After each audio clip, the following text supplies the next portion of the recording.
Salamlar. Daha akademinin 16-11-2025-ci il tərixində keçirdiyi 11-ci siniflər üçün blok imtahanında coğrafiya fənni üzrə verilən sualların izahına baxaq. 31-ci sual nisbi hündürlük nəyə deyilir? Biz bildik ki, hündürlük iki yerə bölünür. Mütləq hündürlük, nisbi hündürlük. Mütləq hündürlük dedikdə okean səviyyəsindən hesablanan hündürlüyə deyilir. Nisbi hündürlük də dedikdə şaqili xətt üzrə iki məntəqə arasındakı olan hündürlük fərqinə deyilir. Buna görə doğru cavabımız olacaq C variantı. 32-ci suala baxırıq. Azərbaycan Respublikasının bir bölünsün 600 minlik miqyaslı sinoptik xəritəsini miqyasına, məzmununa və ərazi əhatə etməsinə görə müəyyən edin.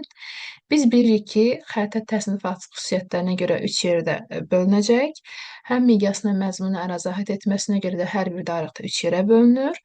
Və miqyasına görə bir bölünsün 600 minlik xəritələr orta miqyaslı xəritələrə aiddir. Sinoptik xəritələr məzmununa görə kompleks.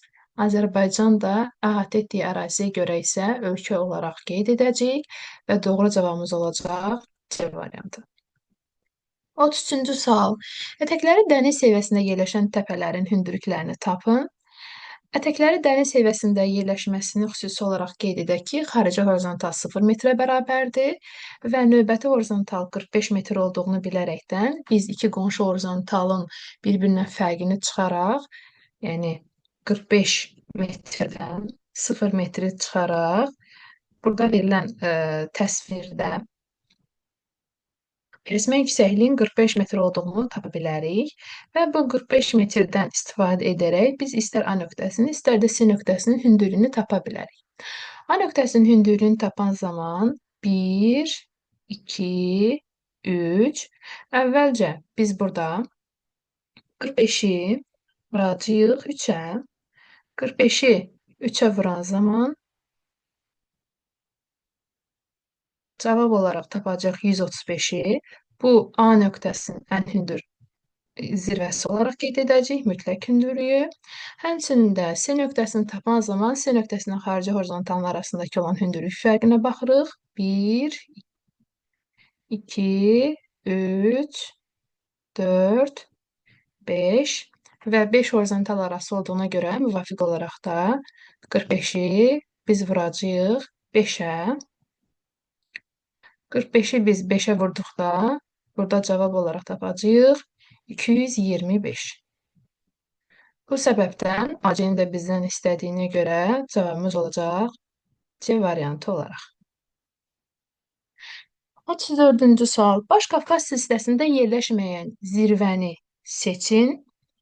Biz bilirik ki, Baş Qafqaz zirvəsində yerləşməyən silsiləyə əsasən Şahdağ zirvəsi aiddir. Şahdağ yarı yan silsilədə yerləşəcək. Tufan dağ, Bazar yurdu, Babadağ, Zəfər isə Baş Qafqaz silsiləsində yerləşən zirvələrə aiddir. Buna görə cavabımız olacaq A variantı. 35-ci sual. Coğrafi koordinatları 0 dərəcə enlik və 0 dərəcə uzunluqda olan məntəqədən əvvəlcə şimal istiqamətinə 40 dərəcə, sonra isə 90 dərəcəli azimutla 4270 kilometr məsafə getdi səyyahımız və səyyahın çatdığı məntəqənin coğrafi koordinatını müəyyən edin. Burada öncədən 0 dərəcə enlik, 0 dərəcə uzunluğu qeyd etmişik və müvafiq olaraq bizə əvvəlcə şimal istiqaməti dediyinə görə biz yuxarı istiqamətində hərəkət edəcəyik. 40 dərəcə dediyinə görə ekvatordan biz 40 dərəcəlik məsafə getdikdə 40 dərəcəlik şimal enliyinə çatırıq. Yəni 0 dərəcəli uzunluq, 40 dərəcəli şimal enliyi üzərindəyik. Sonra isə 90 dərəcəli azimutla dedikdə biz 40 dərəcəli paralelin üzəri boyunca hərəkət edirik və 40 dərəcəli paralelin üzərində isə biz bilirik ki, 1 dərəcəlik paralel qövsünün uzunluğu 85,4 kilometrə bərabərdir. Ona görə biz 4270-i 85,4-ə böləndə cavab olaraq orada tapırıq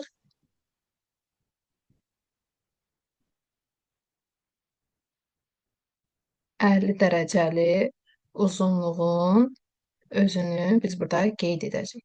Yəni, burada cavabımız müvafiq olaraq 40 dərəcəli şimal enliyi, 50 dərəcəli şərq uzunluğu olan C variantını qeyd edirik.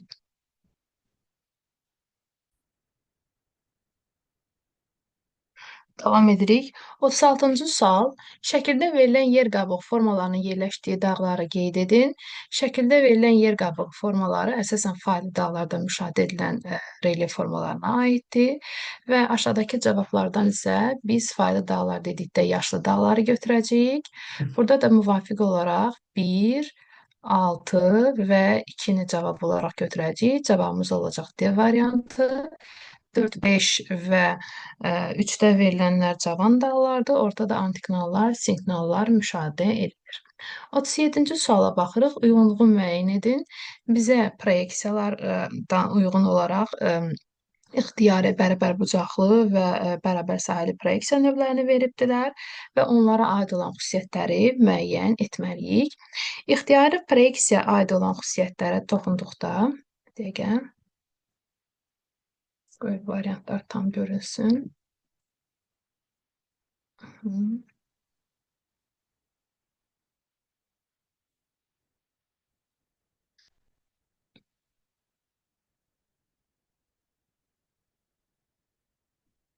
D variantına gedirək, yenə davam edək.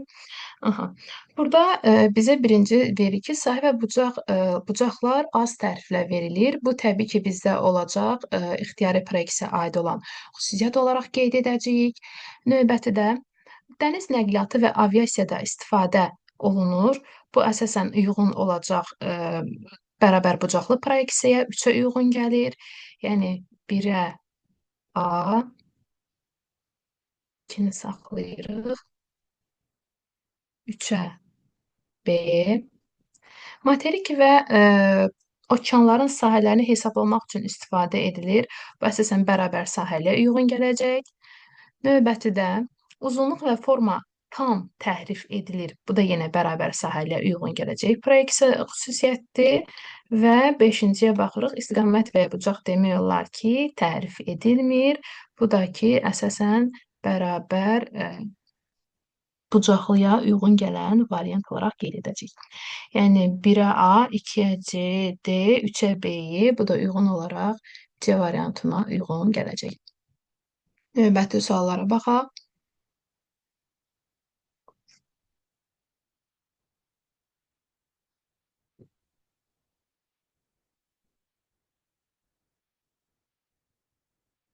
Otuz səkkizinci suala baxaq. Həqiqi sahəsi 640 kvadrat kilometr olan gölün xəritədəki sahəsi 40 kvadrat santimetrdir. Xəritənin tərtib edildiyi miqyası tapın. Biz bilirik ki, sahə düsturlarında miqyası tapan zaman miqyas bərabərdir. Kök altında həqiqi sahə bölünsün xəritədəki sahə düsturundan istifadə edirik. Yəni burada HS bölünsün XS. Və bu düsturu tətbiq edən zaman biz kök altında 640-ı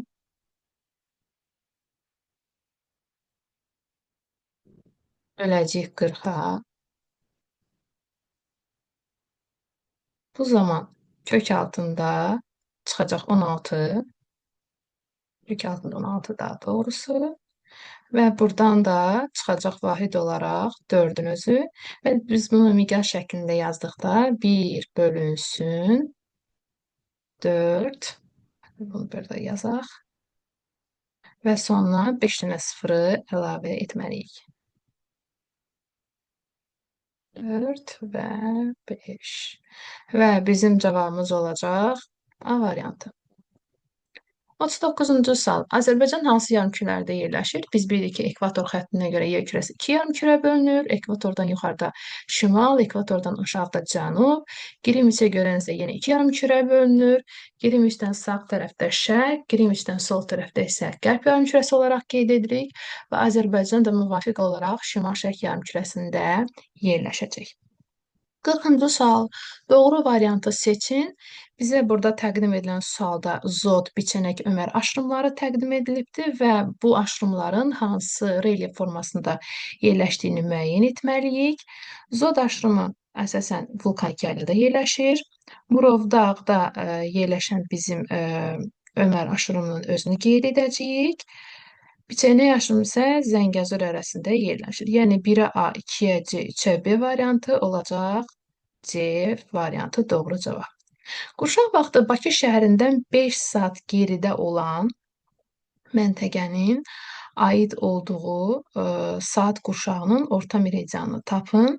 Bakı şəhərinin yerləşdiyi qurşaq vaxtından geridə dedikdə Bakı şəhəri 45 dərəcəli şərq uzunluğunda olan 5-ci saat qurşağında yerləşir və ondan 5 saat geri dedikdə biz bu tapdığımız bu belə deyək də 5 saatı vuracağıq 15-in özünə ki, ortadakı olan o fərqi tapaq və cavab olaraq tapırıq 75,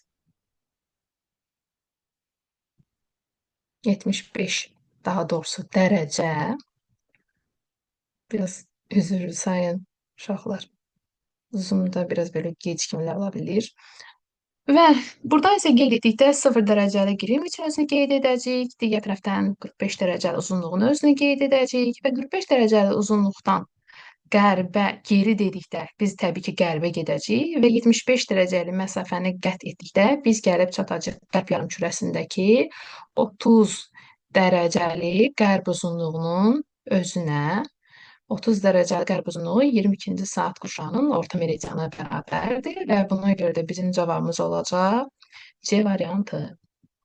42-ci suala baxırıq. Düzgün olan sətri seçin. Burada bizə sütunlar olaraq litosfer tavalары verilibdir. Onların aid olduğu yer qabığı və onun ölçüləri bizə təqdim edilibdir. Kokos materik mənşəli deyil, okean mənşəlidir. Doğru cavab olaraq götürməyəcəyik. Nazca okean mənşəli ola bilər, amma ki, böyük deyil, kiçikdir. Ərəbistan materikdir, kiçikdir. Bu doğru cavabdır. C variantı uyğun gələcək. Şimali Amerika böyükdür, həm materik, həm də ki, okean tiplidir. Ona görə götürməyəcəyik. Afrika böyükdür, həm materik, həm okean tipli olduğuna görə cavabı götürməyəcəyik. 43-cü sualda düzgün quruluşu müəyyən edin. Bura baxdıqda ipucu olaraq yuxarı mantianı biz görürük ki, yuxarıda qeyd edilən yer qabığıdır. Həmçinin burada digər qatın okean tipli, okean suyunun altında olmadığını da müşahidə edirik. Bu da bizim üçün bir ipucudur. Və müvafiq olaraq baxdıqda cavabımız olacaq C variantı. A olacaq qranit qatı, B olacaq bazalt, C olacaq çökmə qatı. Çünki A qatı, qranit qatı okean tipli yataqlarda, okean tipli yer qabığında müşahidə edilmir. 44-cü suala baxırıq. Afrika materikinə aid olan xüsusiyyətləri seçməyimizi bizdən istəyir. Dünyanın ən nəhəng mis yataqlarından biri olan mis qurşağı Atlas dağlarında. Biz bilirik ki, bu yerləşməyəcək Atlas dağlarında, bu Ant dağlarında yerləşir. Ona görə bir doğru variant deyil. Şərqi və Cənubi Afrikada daha yüksək mütləq hündürlüyə malik olan ərazilər üstünlük təşkil edir. Bəli, bu fikirlə razıyıq. Doğru cavabdır.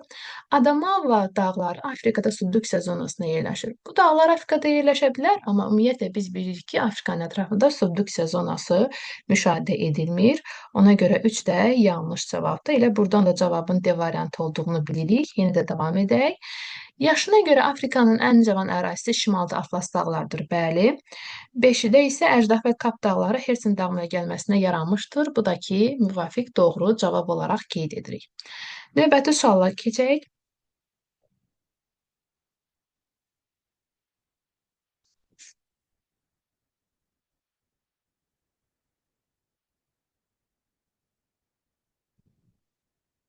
Qırx beşinci sualda bizə Neygön yaşıl suların yağ əraziləri qeyd etmək istəyir.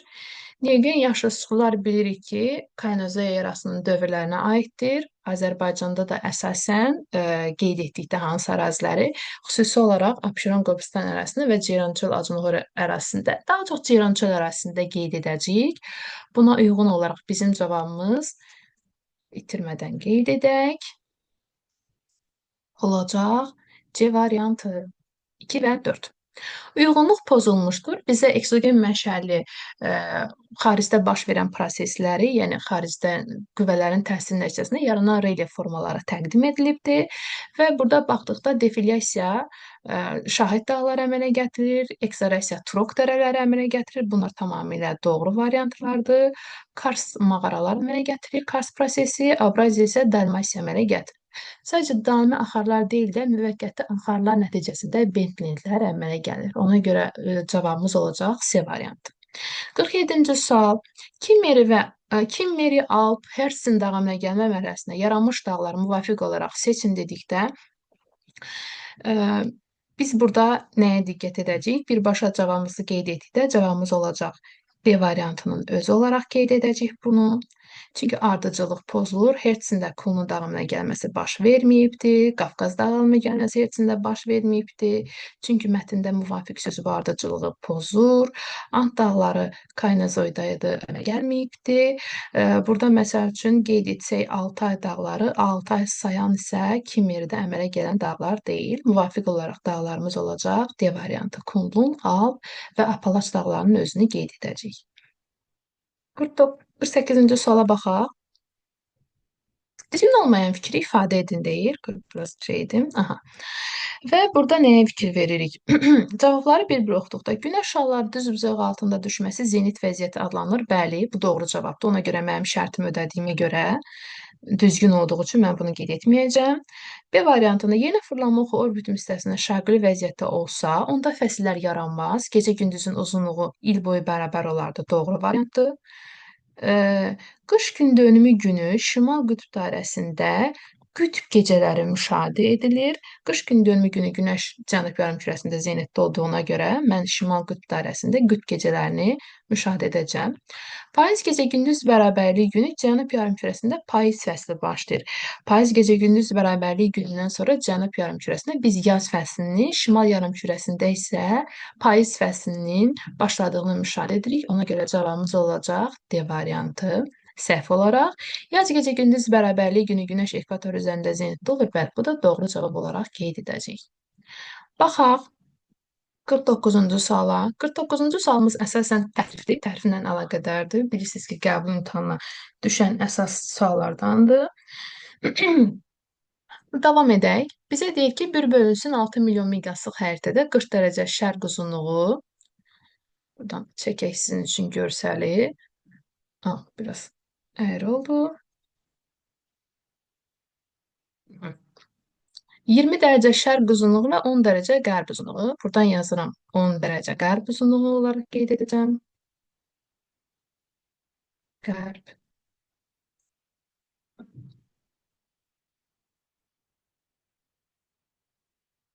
Ortada Greenwich xəttini çəkməliyik ki, sizdə təsəvvür oyansın, sonraki əməliyyatlar necə olacaq. Növbətidə də bir dəqiqə başlayın.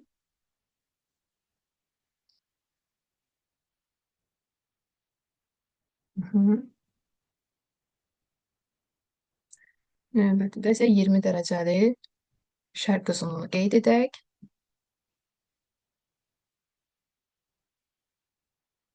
Və burada mətndə bizə deyir ki, arasında məsafə qütb ulduzunun 60 dərəcəli bucaqla göründüyü paralel çevrəsi üzrə. 60 dərəcəli bucaqla göründüyü dedikdə elə bu 60 dərəcəli şimal paralelinin özü deməkdir. Yəni bu iki məntəqə 60 dərəcəli şimal enliyinin üzərində yerləşəcək və bunlar arasındakı olan məsafəni bizə 20 sm olduğunu bildirərək bizdən təhrifi soruşur. İlk öncə verilən miqyasa əsasən biz həqiqi məsafəni tapacağıq.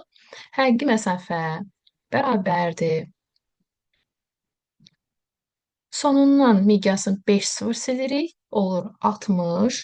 60-ı biz vururuq.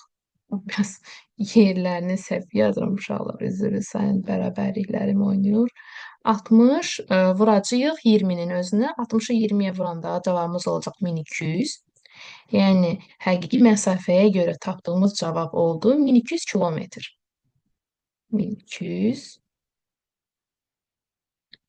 Digər tərəfdən paralellərə əsasən mənim tapacağım cavab, yəni paralel belə deyək də 20 dərəcəli şərq uzunluğu, 10 dərəcə qərb uzunluğu fərqli yarımkürədə yerləşir. Ona görə mən onun üstünə gəlirəm 20-nin özünü. Eləyir 30 dərəcə.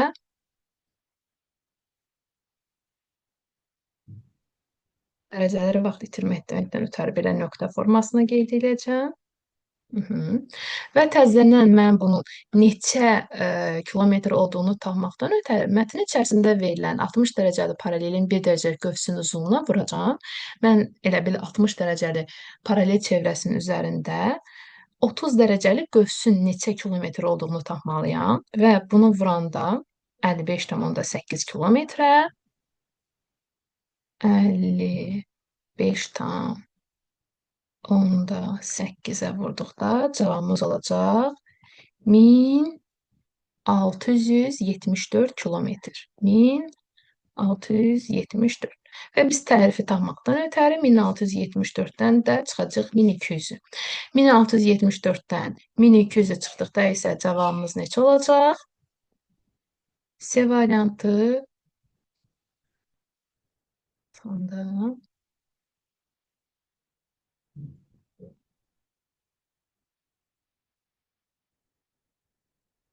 C variantı 474 kilometrə bərabər olacaq. 50-ci suala maqmatik süxur deyil. Bilirik ki, qranit, vulkan tufu, bazalt, qabro bunların hər biri maqmatik süxurdur. Sadəcə qranit yüksək təzyiq temperatur şəraitində, qneysi də qeyd elədim. Qranit qneysə çevrildiyi üçün cavabımız olacaq Y variantı. Burada metamorfik süxur olaraq qeyd edirik. 51-ci sual. Litosfer ilə atmosfer arasındakı hansı sərhəd yerləşir? Litosfer bizim yer qabıqla üst mantiyanın bir yerdə adlandırılmasına deyilir və 51-ci sualda bizim müvafiq cavabımız olacaq C variantı, Bennu sərhəddi. Hər iki təbəqənin arasında yerləşən sərhəd olaraq qeyd edəcəyik. 52-ci sualda tektonik zonalara uyğun gələn relyef vaxtlarını müəyyən edin. İki tektonik zona verilibdir. Azərbaycanın ərazisindən Ön Qafqaz çökməsi və Kiçik Qafqaz qalxması. Ön Qafqaz çökməsinə biz buradan şollar düzünü, həmçində Samur dəvəsini qeyd edəcəyik. 1-3. Kiçik Qafqaza isə biz burada müvafiq olaraq 2-ni, Murovdağ silsiləsini, Şahdağ silsiləsini, bilirik ki, silsilə vahidi Kiçik Qafqazda yerləşir və Talış dağlarından olan Peşkəsər silsiləsini də bura qeyd edirik. Buna görə müvafiq cavabımız olacaq C variantı. 53-cü suala baxdıqda Tetis okeanının qalıqları hansı coğrafi obyektlərdir? Bu artıq bizə məlum olan anlayışdır və burada müvafiq olaraq cavablarımız olacaq Aral dənizi, Xəzər dənizi, Qara dənizi, əlavə olaraq Egeyi də qeyd edə bilərik. Burada olsaydı Aralı da qeyd edə bilərdik. Yəni cavabımız 1, 2, 4 olacaq. 2, 4. 53-cü sualda. Növbəti sualların izahına keçək.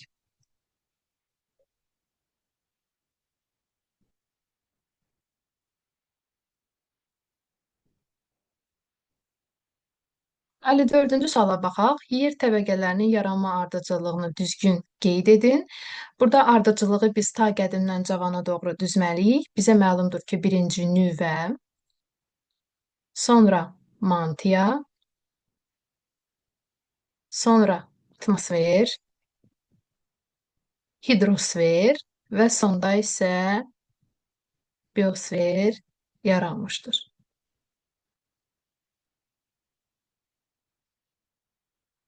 Cavab bu şəkildə olmalı idi. 2, 1, 3, 4, 5. Gəldik 55-ci sualda. Səyyah Bakıdan 90 dərəcəli azimutla hərəkət etsə, qütb ulduzunu hansı tərəfdə görəcək? Biz bilirik ki, qütb ulduzu 90 dərəcəli paralelin üzərində yerləşir.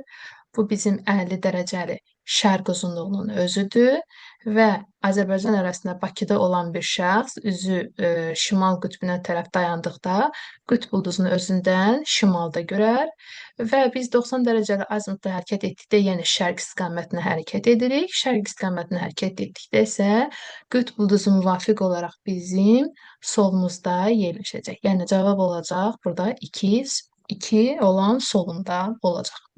56-cı suala baxaq. 56-cı sualda bizə məlumat verilibdir. bu şəkildədir ki, yer qabının enməsi davam edir, çökmə süxurların toplanması ilə yanaşı vulkanizm fəaliyyəti də artır. Bizə geosiqnalın inkişafının 4 mərhələsi təqdim edilibdir və verilən əlaməti geosiqnalın hansı mərhələsinə aid olduğunu tapılmasını istəyir və müvafiq olaraq cavab olacaq burada 2. Çünki bu proseslərin əksəriyyət demək elə tamamilə özü geosiqnalın ikinci mərhələsində baş verən proseslərə aiddir. Növbəti sualımıza baxaq. 57-ci sual. Uyğunluğu müəyyən edin. Neotektonik proseslər, paleotektonik proseslərin hansı dağlarda baş verdiyini müəyyən etməyimiz bizə tapşırılır. Qədimdə baş verən, belə deyək də, yaranan və davam edən hərəkətlər paleotektonikdir. Qədimdə olan hərəkətlər paleotektonik, neotektonik isə Kenozoyda yaranan və davam edən hərəkətlərə aiddir. Buna görə 57-ci sualda biz müvafiq olaraq 1-ə götürəcəyik Himalay dağlarını, həmçinin də Qafqaz dağlarını götürəcəyik. Paleotektoniklərə isə əsasən Tibet, Hindistan və Uralı qeyd edəcəyik. Sitasiya tipli tapşırığımıza baxırıq.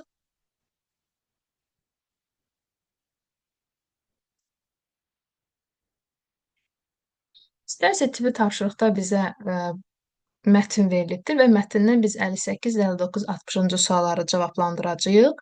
Yaz gecə gündüz bərabərliyi günü A məntəqəsində günortadır və günəş zenitdədir. Verilənlərə əsasən biz 2 dənə məntəqənin yerləşdiyi koordinatları müəyyən etməliyik. Yaz gecə gündüz bərabərliyi günü biz bilirik ki, günəş ekvatorun üzərində zenitdə olur. Və saat 12:00 oldu və günəş həmin ərazidə zenitdədirsə, demək A məntəqəsinin yerləşdiyi enlik 0 dərəcəli enlikdir. Qrinviç meridianı üzərində yerləşən B məntəqəsində isə B məntəqəsi Qrinviç meridianı 0 dərəcəli uzunluqda yerləşir və qütb ulduzunun 51 dərəcəli bucaqla göründüyünü qeyd edilir. Demək elə B məntəqəsi də yerləşir 51 dərəcəli enlikdə, şimal enliyində. Çünki qütb ulduzunun belə bir xüsusiyyəti var. Neçə dərəcəli paralelin üzərində biz bunu soruşuruqsa, elə həmin enlikdə də onu qeyd edirik. 51 dərəcəli şimal enliyində demək bizim yerləşdiyi B nöqtəmizin özü. Və deyir ki, yerli vaxtı A məntəqəsindən 56 dəqiqə geridədir. A məntəqəsindən 56 dəqiqə geridə olması B məntəqəsinin əslində A-dan irəlidə olması deməkdir. Demək, A hər hansı bir şərqdə yerləşəcək və 56 dəqiqəni də biz dərəcəyə çevirməkdən ötəri 56-nı böləcəyik 4-ə, tapacağıq 14 dərəcəni. Niyə 4-ə bölürük? 1 dərəcəmiz 4 dəqiqə olduğuna görə biz 56 dəqiqənin neçə dərəcə olduğunu tapmaqdan ötəri 4 dəqiqəyə böldük və məlum olur ki, A məntəqəsi ekvatorun üzərində və burada da qeyd edək 14 dərəcəli şərq uzunluğunda yerləşir.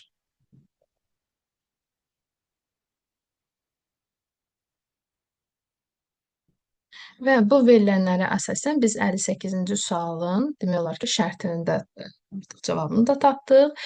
Yəni A məntəqəsi müvafiq olaraq 0 dərəcəli enlikdə və 14 dərəcəli şərq uzunluğunda yerləşdi. Şərq uzunluğunda yerləşir. B məntəqəsi isə müvafiq olaraq 51 dərəcəli, buradan məntəqəsini yazılsa da rahat olsun uşaqlar. B məntəqəsi isə bizdə 51 dərəcəli şimal enliyində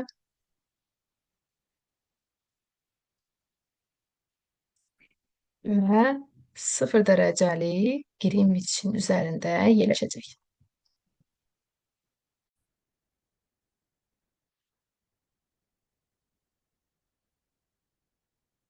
Əl 9-cu suala baxırıq. A məntəqəsindən Qrinviç meridianına və B məntəqəsindən ekvatora qədər olan məsafəni tapın. A məntəqəsi ekvator üzərində və 14 dərəcəli şərq uzunluğunda yerləşir və A məntəqəsindən Qrinviçə qədər olan məsafəni tapmaq üçün biz 14-ü 14 dərəcəni 11 kilometrə vura bilərik. 1554 kilometr və ya 14-ü ekvatorun 1 dərəcəlik qiymətinə 111,3-ün özünə də vurduqda aldığımız 1558,2 kilometr hər ikisi cavab olaraq qeyd edilir. B-də isə B məntəqəsindən ekvatora qədər olan məsafənin tapılmasında isə B 51 dərəcəli şimal enində yerləşir. Ekvatora gəlməkdən üçün o meridional istiqamətdə məsafə qət eləməlidir. Biz 51-i 111-ə vuracağıq 5661 kilometr və ya 51-i 111,1-ə vurduqda 5661 kilometrə bərabər olacaq. 60-cı sual.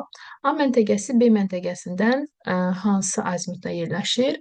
A məntəqəsi B məntəqəsindən baxdıqda burada təqribi olaraq qeyd etdikdə 135 dərəcəli azimutun özünə bərabər olacaq. A məntəqəsi B-dən yerləşdiyi istiqaməti qeyd etdikdə, azimutu daha doğrusu qeyd etdikdə və əlavə olaraq verilən tapşırığın ikinci əslinə baxdıqda isə B məntəqəsi A məntəqəsindən hansı istiqamətdə dediyi üçünsə biz əksinə qeyd edəcəyik, şimal, qərb istiqamətini qeyd edəcəyik. Cavab olacaq 135 dərəcəli azimut və şimal-qərb istiqaməti.